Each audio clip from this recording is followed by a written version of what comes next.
Hello students, welcome once again to my channel Excel in English. आज बच्चों हम solve करेंगे 12th क्लास का इंग्लिश का प्री बोर्ड असेसमेंट टेस्ट जो कि आपका जनवरी 2024 का में हुआ। यानी कि प्री बोर्ड इस बार 2 लिए गए हरियाणा बोर्ड के द्वारा, फर्स्ट एंड सेकंड। ये सेकंड अटेम्प्ट का है, तो ये भी 3 घंटे का और 80 मार्क्स का क्वेश्चन पेपर है। और इसमें आपका काफ़ी सारा ऑब्जेक्टिव है। हम आज 1 मार्क क्वेश्चन ऑब्जेक्टिव पार्ट करेंगे। तो फर्स्ट पैसेज आपका कॉम्प्रीहेंशन से है और इसमें पैसेज है public libraries in some respect serve the same purpose as educational institutions, कि पब्लिक लाइब्रेरी भी कुछ हद तक वही काम करती हैं, उनका भी वैसा ही मकसद होता है जैसे एक एजुकेशनल इंस्टीट्यूशन किसी स्कूल या कॉलेज का होता है। तो इसके हमें फर्स्ट क्वेश्चन करना है। पहले 5 क्वेश्चन ऑप्शनल हैं। Why do people come to public libraries, लोग पब्लिक लाइब्रेरी में क्यों आते हैं।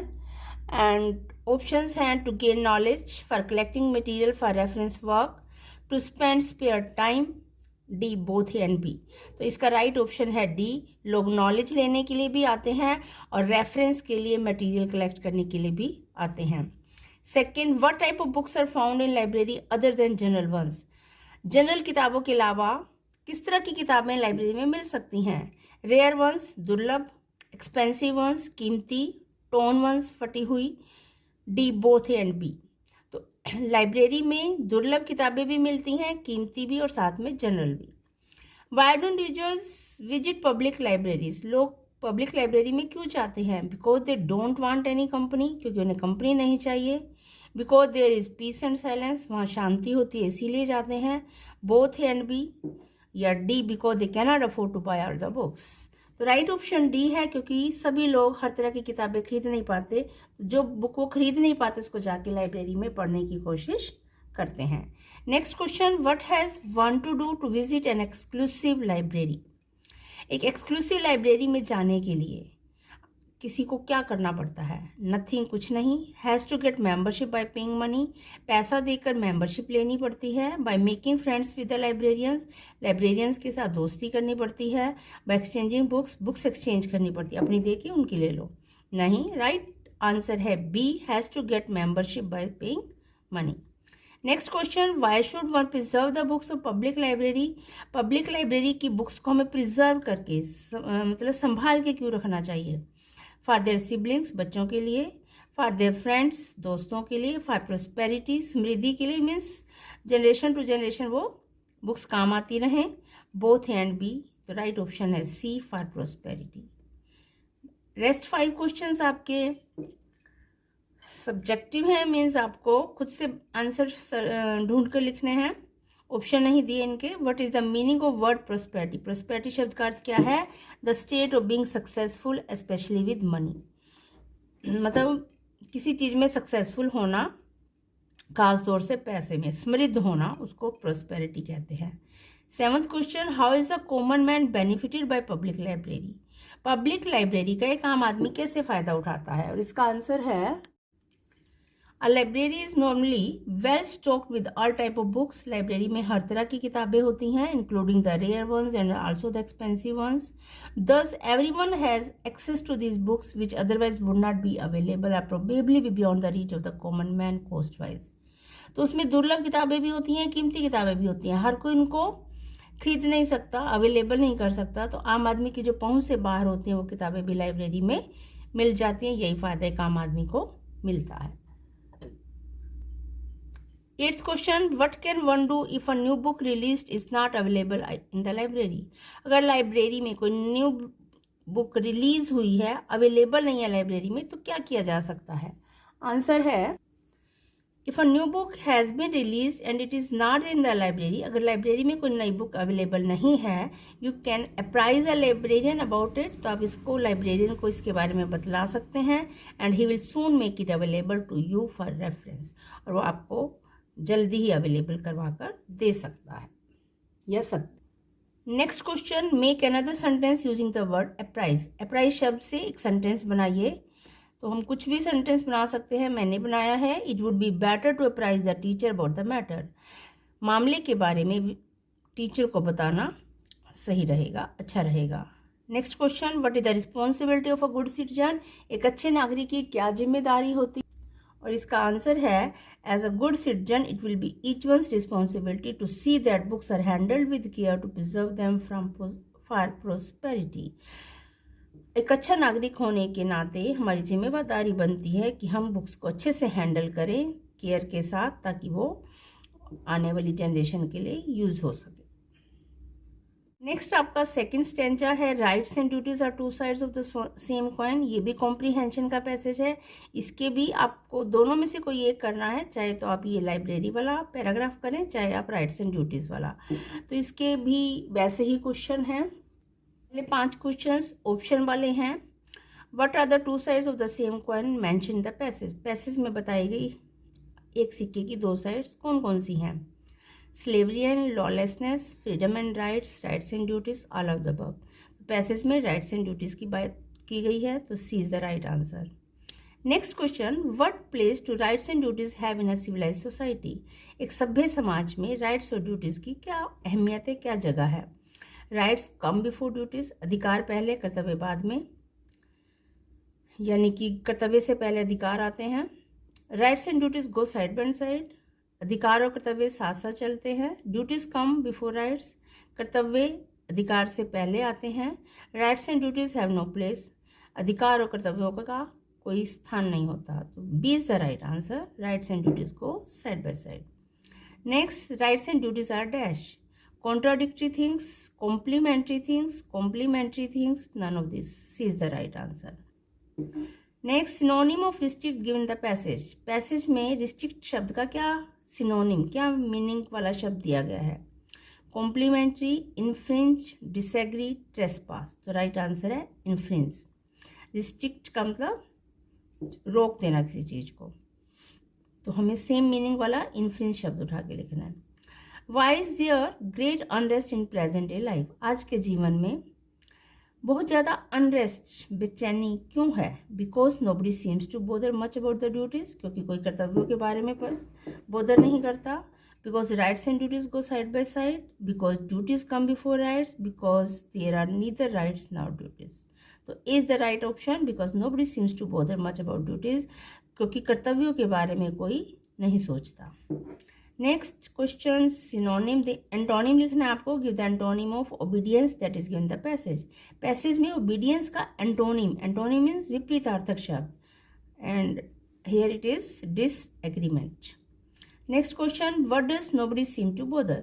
हर कोई किस चीज़ की परवाह नहीं करता नजर आता है, तो इसका आंसर है nobody seems to bother much about his duties.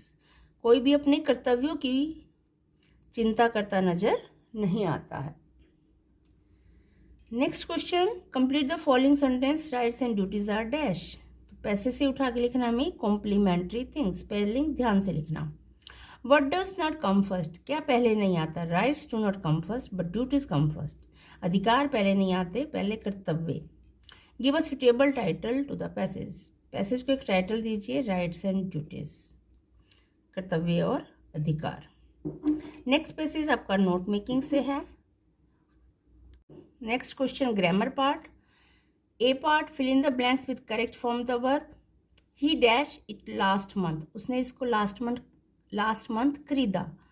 तो जब पास्ट टाइम की बात की गई हो सेंटेंस में, तो हम वर्ब की सेकेंड फॉर्म लगाएंगे, brought, was buying, bought, had bought. C is the right answer. I dash finish this work by tomorrow evening, कल शाम तक मैं काम खत्म कर लूँगा। Will finish. Next, he dash to solve this problem since yesterday. Since के साथ टाइम दिया है तो परफेक्ट कॉन्टिन्यूस आएगा प्रेजेंट का। ट्राइड गलत, वाज ट्राइंग भी गलत, विल ट्राई भी गलत, has been trying. He has been trying to solve this problem since yesterday. Next is change the narration. Ram will say I saw my teacher in the park, तो इसका right option है सी, Ram will से, क्योंकि इधर future tense है तो हम इधर का टेंस चेंज नहीं करेंगे। Ram will say that, I को राम से चेंज करेंगे, he saw his teacher in the park. Next, he said to me I am reading a novel, उसने मुझसे कहा मैं एक नॉवल पढ़ रहा हूँ। सेड टू का टोल्ड होगा, he told me, B is the right answer. He told me that, I को ही से चेंज किया, he was reading a novel, am को पास्ट में चेंज करेंगे क्योंकि इधर पास्ट है। Next, the teacher said don't make a noise and the right answer is C, the teacher order the boys not to make a noise. Next, C part, fill in the blanks with articles. He is dash active player of volleyball, तो यहाँ पे आएगा an. Active में vowel sound है तो an लगाएंगे। I read Gita everyday, Gita के साथ दा लगाएंगे, हॉली बुक है। John Keats was dash great poet, great में जी साउंड है। जॉन कीट्स एक महान कविता, एक के लिए ए या एन, लेकिन जी में कॉन्सोनेंट साउंड है तो हम ए लगाएंगे। Next question, change the voice. They will have bought a pen, a pen will have been bought by them, B is the right answer. Next question, are you making a good plan? Is a good plan being made by you? B is the right answer. She accused him of theft, he was accused of theft by her, B is the right answer.